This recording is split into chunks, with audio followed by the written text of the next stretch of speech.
Good afternoon and welcome, everyone. We're sitting today as the Committee of Adjustment. I should like to call this meeting to order at 2:11.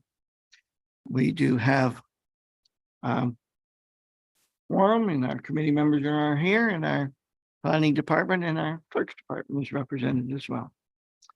Our first order of business is our land acknowledgement statement. The Township of Hamilton is situated within the traditional territory of the Mississauga, Anishinaabe, and Chippewa nations, collectively known as the Williams Treaties First Nation. Our work on these lands respectfully acknowledges their resilience and their long-lasting contributions to the area now known as the Township of Hamilton. I will turn to staff, Sandra Starthart, for our explanation of process today. Thank you, Mr. Chairman. This is the Committee of Adjustment, and for those members who have not yet done so, I invite you to turn your name tag to the committee name tag. As each application comes forward, the chairman will announce the application, and I, the planning coordinator, will provide a synopsis of the planning report. The entire report is available on the township website should you wish to review it. The floor will then be open to the public. Please make yourself known, and the order of speaking will be as follows. Those persons in support of the application, those persons in opposition to the application, those persons seeking clarification, and the applicant will have an opportunity to speak at the end should they desire. Please note that all persons wishing to speak to the application must address their comments and questions to the chairman. And we advise that before speaking, you must clearly and slowly state your name and address so that the record is complete.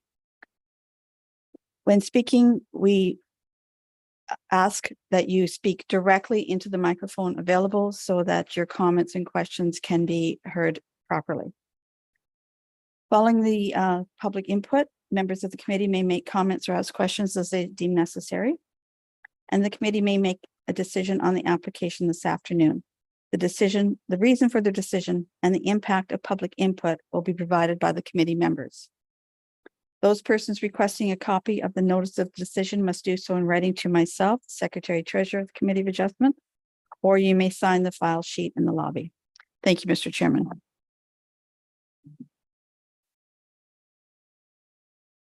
Thank you, Sandra. Our next item on our agenda is the actual confirmation of the agenda. It has been circulated. Mover, please, Mark. Seconder, Bruce. Questions or comments? All those in favor? Carried. Thank you. Is there any declaration of pecuniary interest this afternoon? Seeing none, that shall be recorded. Item 6 on our agenda, approval of the previous meeting. Minutes of February 14th, Committee of Adjustment. Could I have a mover, please, to get it on the floor? Moved by Bruce, seconded by Larry. Any questions or comments? All those in favor? Carried. Thank you.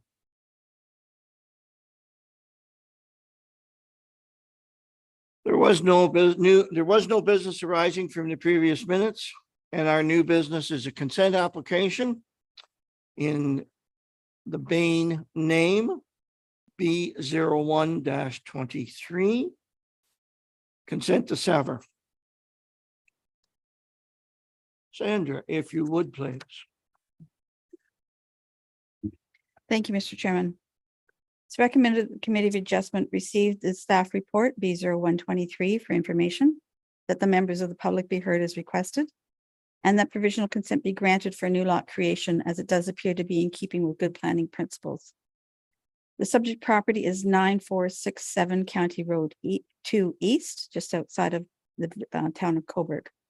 The notice of public meeting was circulated to the public on February 24, 2023, and the signs were posted on the property on February 24, 2023, in accordance with the Planning Act. This application is seeking to sever approximately 0.74 hectares, 1.85 acres of land with 53.34 meters, 175 feet of frontage on County Road 2 as new lot creation. The retained lot will have over 38 acres of land and over 200 feet of frontage at one point and over 600 feet of frontage at another point, being broken frontage on County Road 2. The property is within the rural designation of the official plan, and new lot creation is permitted within these policies. Excuse me, the proposal was examined with respect to the provincial policy statement, and it does appear to be in keeping with the intent of the provincial policy statement with respect to building on the rural character of the area, and that individual on-site services can be accommodated on 1.85 acres. Again, the property is within the rural designation of the township official plan, and I do want to specify that the west half of this property, being the orange parcel on the illustration before you, the west part of the property is designated rural. The east part of the property is designated agriculture, and the center part of the property along the water course is designated natural hazard floodplain. The proposed severance does not encroach the floodplain or the prime agricultural lands.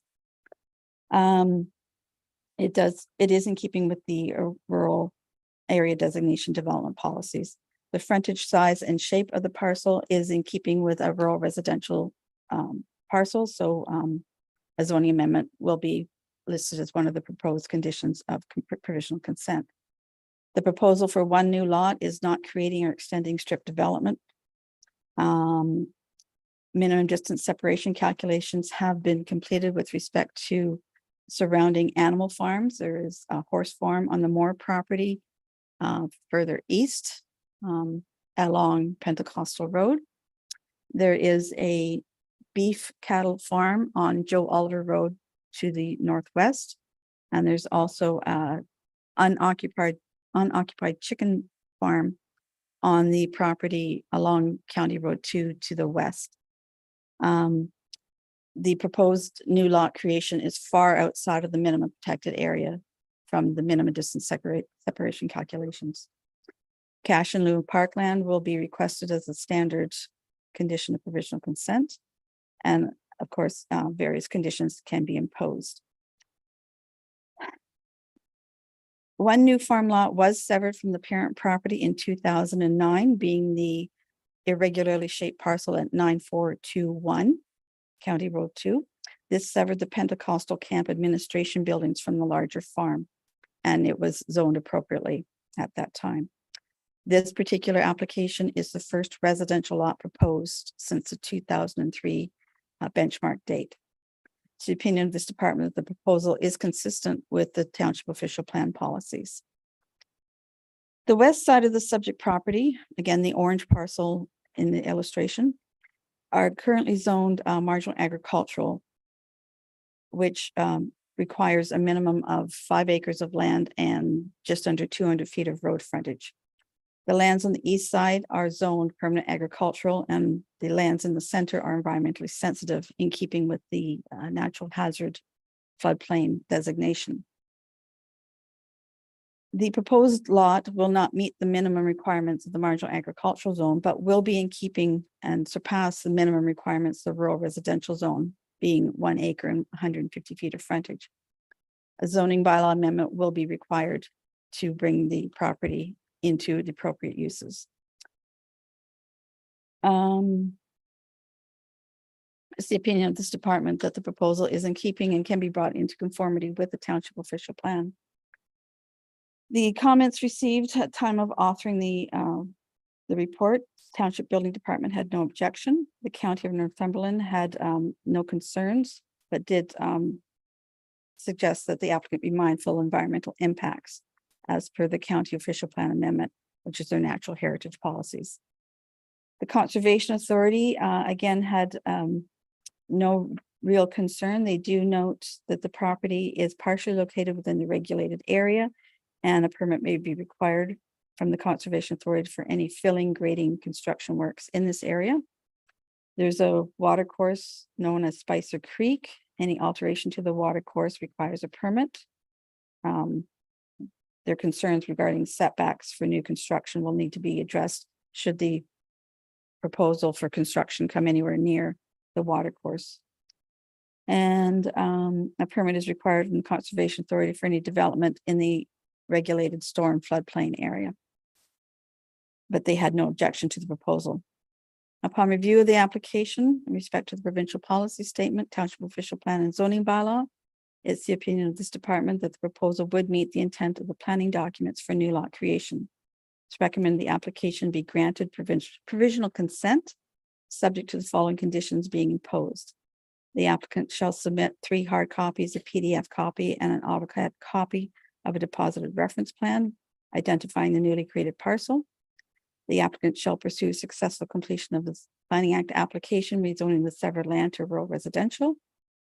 The applicant shall provide proof of payment of the park levy.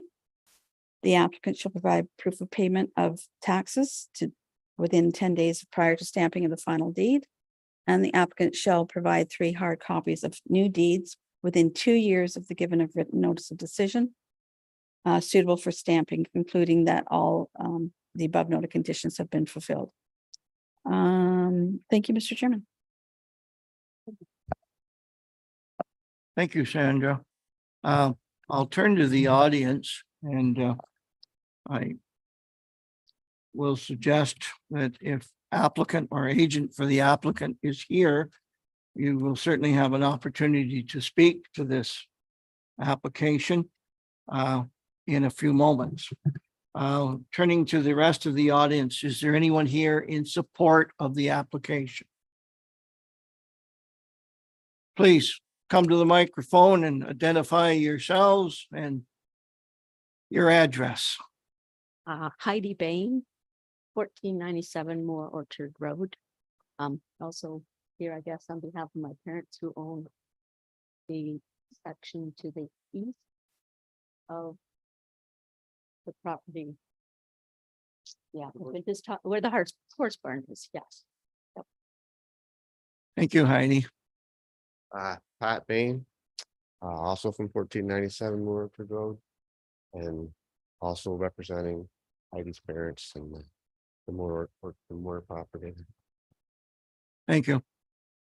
That shall be recorded. Is there anyone else here in support of the application?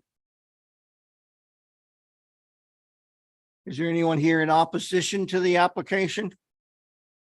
Please step forward, identify yourself and your address, and speak directly into the microphone. Can't breathe with this thing on and talk. Good afternoon, Mr. Chairman, Mr. Mayor, committee members, staff. Applicant. My name is Carl Shaw. I reside at 262 Calnan Road in Grafton, K0K2G0. My name is spelled K. Pardon me. My name is spelled Karol.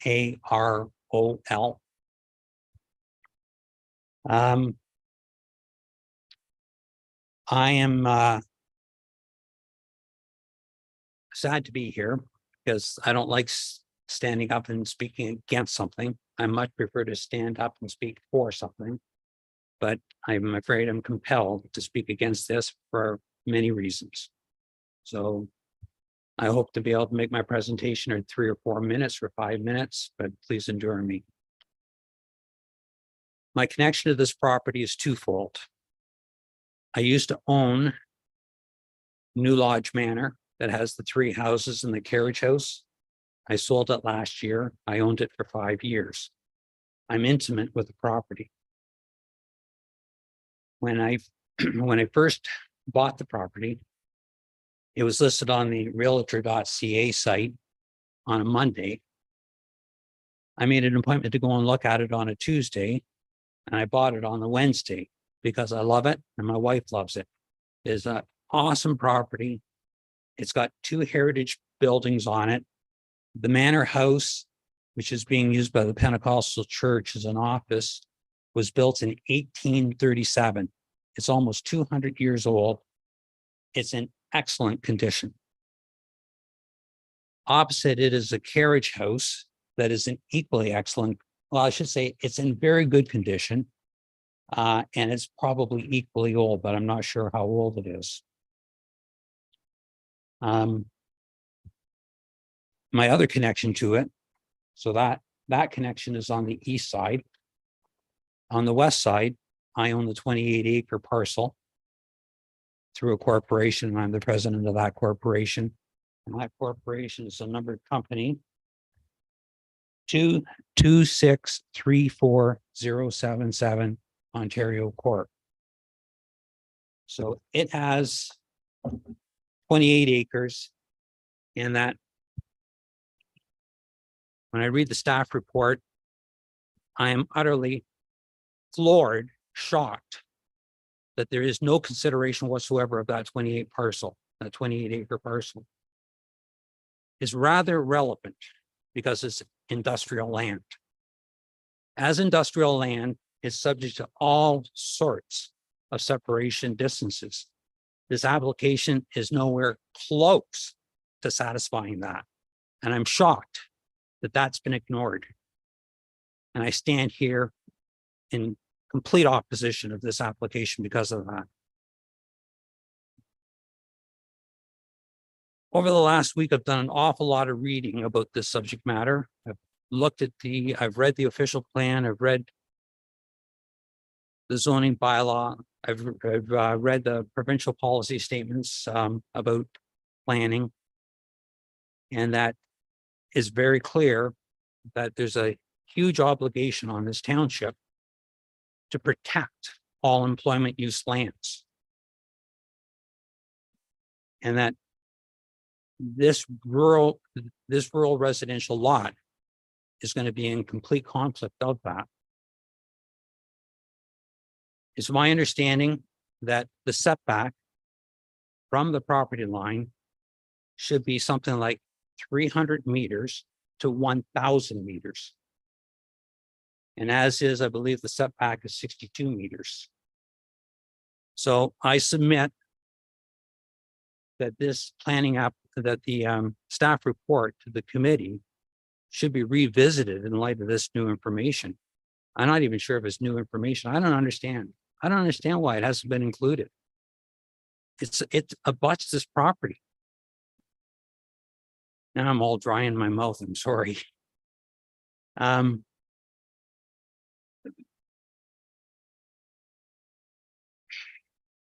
So what I just referred to was the Ontario D63 separation distances. And that what I'm going to refer to right now is the provincial policy statement of 2020. And that your planning advisor has referenced that, but there's many sections in here that have not been considered. Now, the first one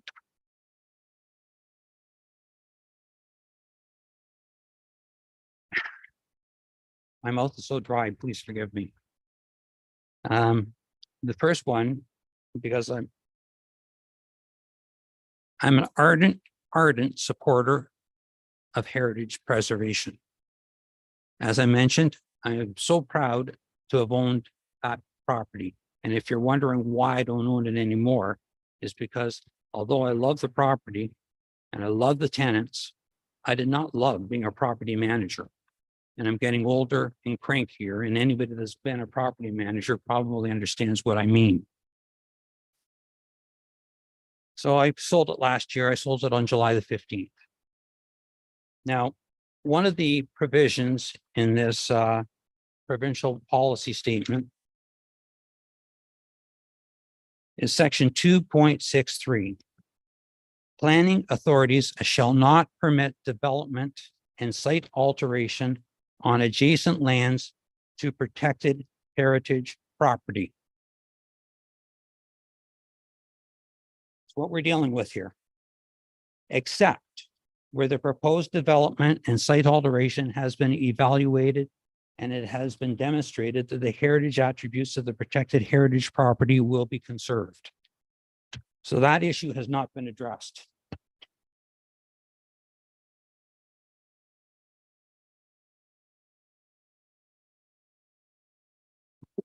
Thank you kindly.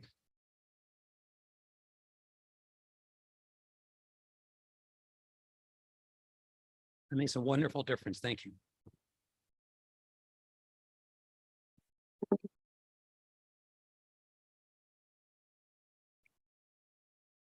Section 1.26 deals with land use compatibility. And that anybody that knows anything about planning knows that rural and industrial are not compatible. Major facilities and sensitive land uses shall be planned and developed to avoid, or if avoidance is not possible, to minimize and mitigate any potential adverse effects from odor, noise, and other contaminants, minimize risk to public health and safety, and to ensure long-term operational and economic viability of major facilities in accordance with the provincial guidelines, standards, and procedures. 12.62 is something that should have been addressed in this planning report.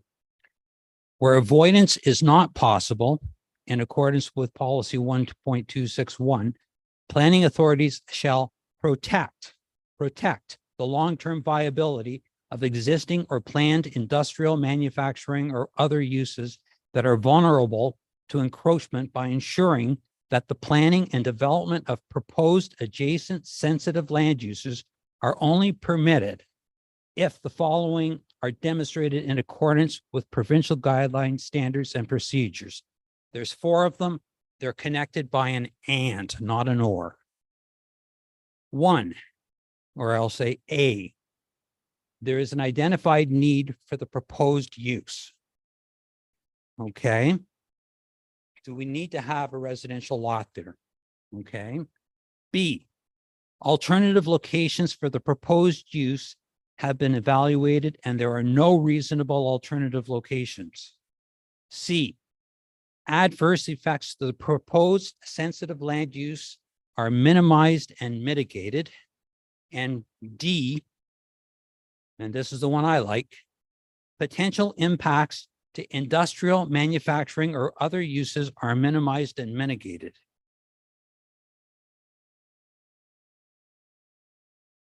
On the next page, it talks about employment areas. Planning authorities, and this is 1.32.1. Planning authorities shall plan for the planning authorities shall plan for, protect, and preserve. No, it's badly worded. Planning authorities shall plan to protect and preserve employment areas for current and future uses and ensure that the necessary infrastructure is provided to support current and projected needs.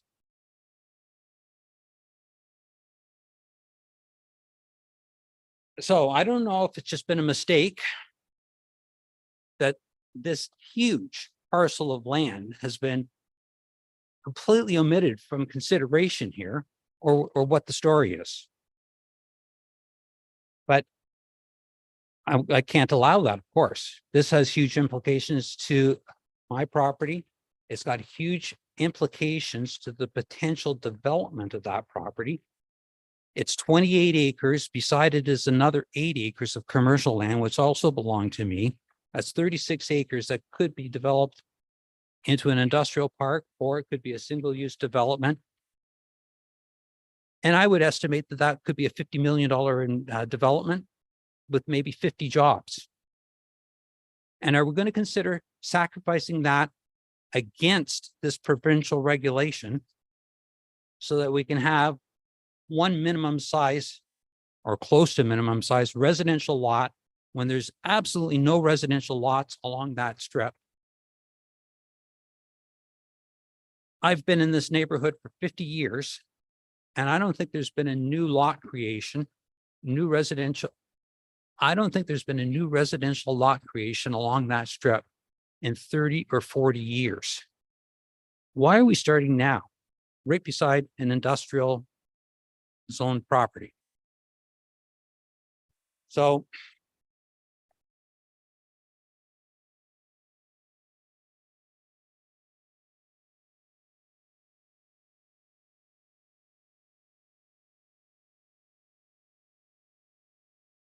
I'm sorry, I'm not experienced and good at doing this sort of stuff.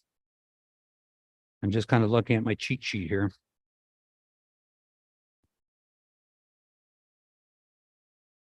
The other thing that I wanted to say is that in the Manor House at New Lodge Manor, it is being used by the Pentecostal Church, and that they've got several jobs that are in that location.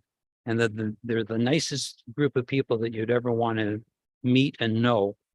They cause absolutely no trouble for the landlord, or no trouble for the neighborhood, or no trouble for the property. And that it's good to have them in Hamilton Township. If they leave, then it probably goes back to a single-use house. And that if the neighborhood changes, because it's such a tranquil place to live, to work. If any of you have ever been to that office, you'd be totally impressed and you say, I don't want to work at my place anymore. I want to work here because it's just out in the country and it's gorgeous. So my resolve is firm. I want to use every bit of influence. I'm trying to do everything I can to influence the decision makers on this file, and that I'll see it to the end. Do you have any questions of me?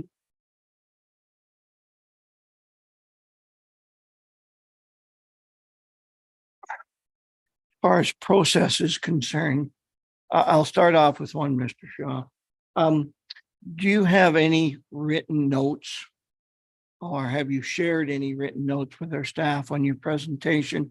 And why I'm asking that is that I tried to make some notes as you were speaking and got behind very quickly with section numbers and OPs and different things. So do you have anything written that we could get to our staff to consider? I do not. I guess I'll follow that up. Could you, would you? And that is, You mean just the reference numbers? yeah, it doesn't have to be fancy. I don't think, but I mean, can't you just, play back this video? I'll turn to staff and ask. Okay. Okay. Staff, do we have enough information that if the committee chooses to hesitate on this decision, to review some of these components that have been brought forward, do we have enough information to do that? I too, Mr. Chairman, have tried to write down the section numbers and policy numbers provided by Mr. Shaw. I hope I did get them all correct. I will do my best to review the numbers that I have, and of course, review the YouTube video. Hopefully it will be enough information should the committee wish for me to Well, further investigate. if I can further comment on that, I believe you got the duty to completely review the whole document and see what implications there are to heritage property and to industrial property, as opposed to the 2 or 3 sections that I have pointed out. I also have like 4 or 5 other ideas on what's wrong with this thing, but this is so big, this is going to be sufficient. And that if I have to take this to the next level, I reserve the right to bring them up also, because I never got my notice until Monday night. I've spent 7 days looking at this, and that I have many other properties, and I have my own professional advisors.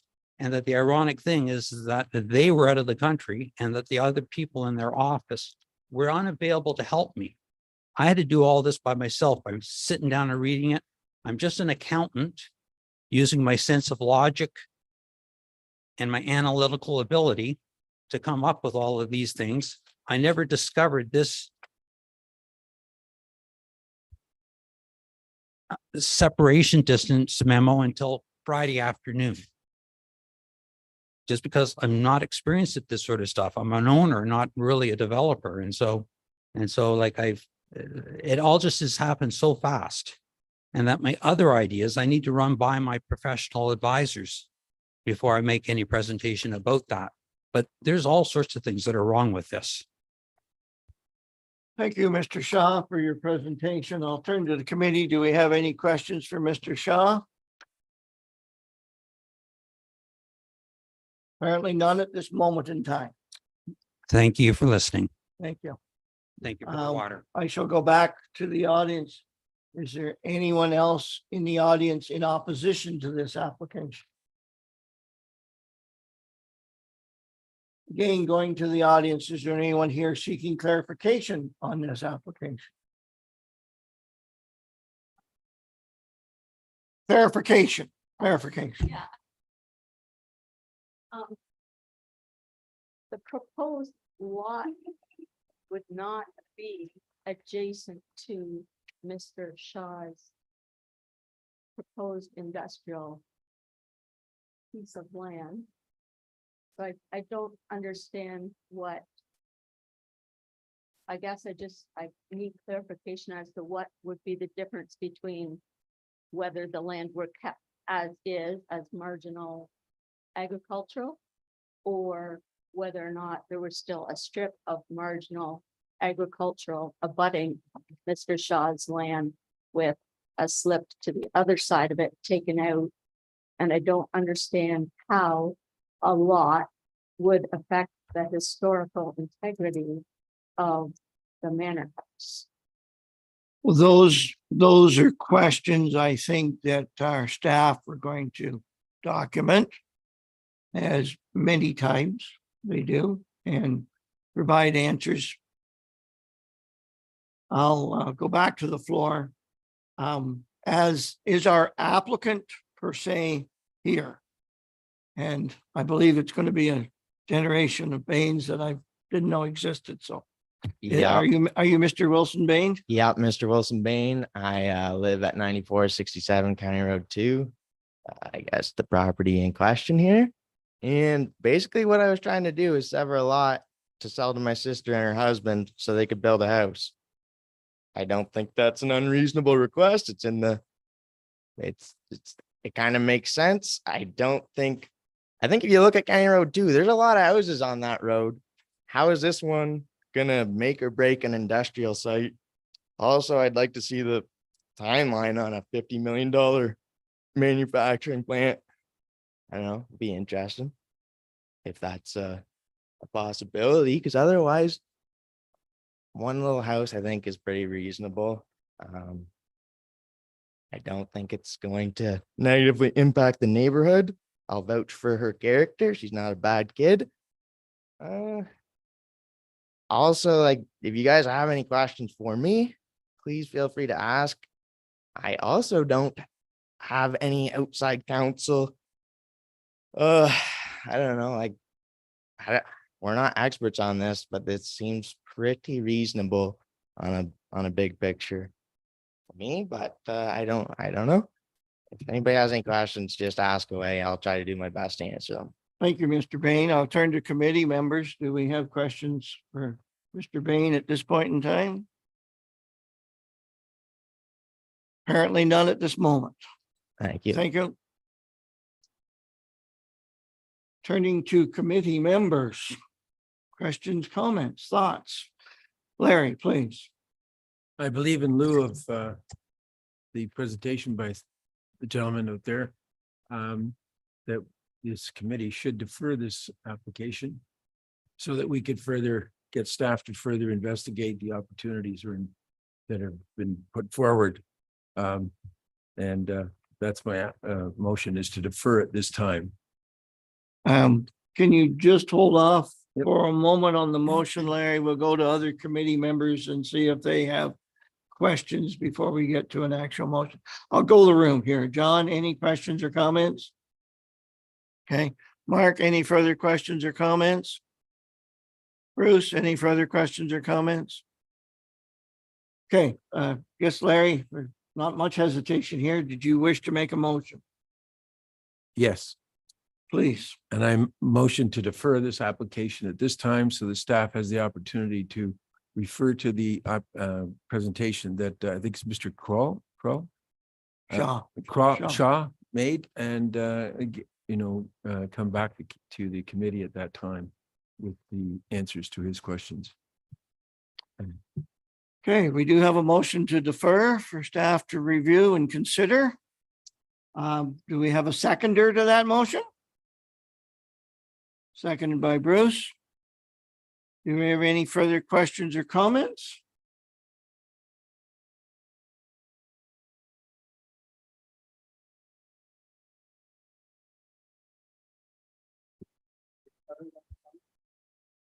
I don't have any definitive answers right now.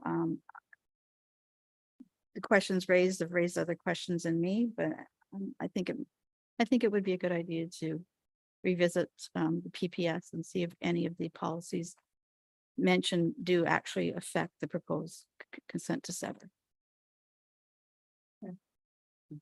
So we have a mover and a seconder. No further questions anywhere? All those in favor of the motion? Carried. Thank you. For any of the parties present, if you have questions on today's proceedings, please reach out to our township staff. Possibly a day different than today, because we're going to be moving on in other components here. So I shall thank you, and we'll move on in our agenda.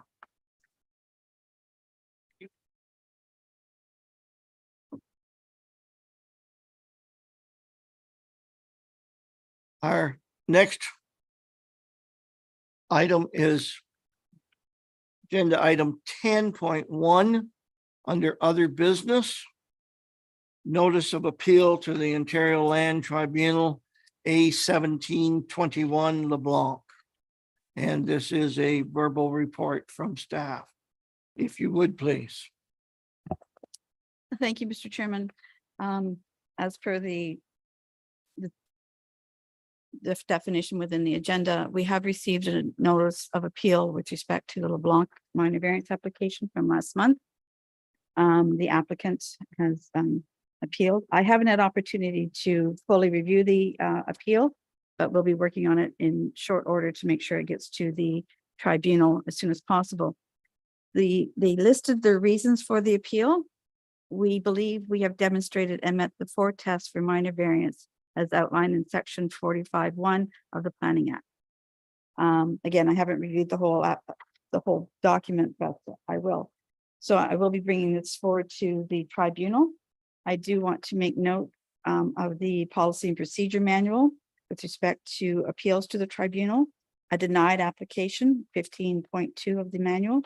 If an application is denied by council or committee of adjustment, but appealed by the applicant, council authorizes the township solicitor and planner to make representation at the tribunal on behalf of the township, and the township will pay their fees and disbursements.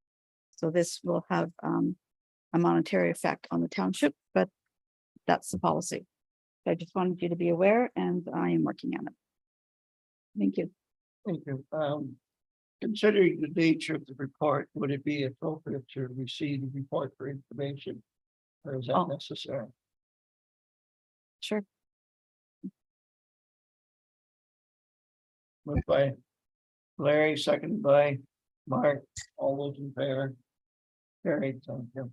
Thank you. And our next item. Oh, sorry, yes.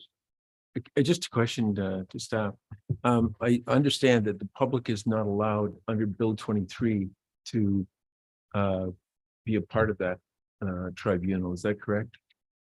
I have to get my head around the new rules under the Planning Act. However, had the committee approved the variance, the public would not have been able to appeal that.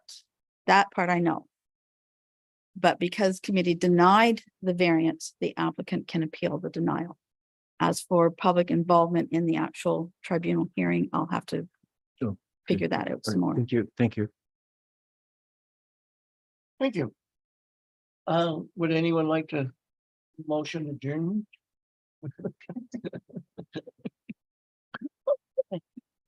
Yeah, all in favor? Did we get a second? Yeah, Mark. Oh, Mark and John? Mark, John and then Mark. And we're still on YouTube, right?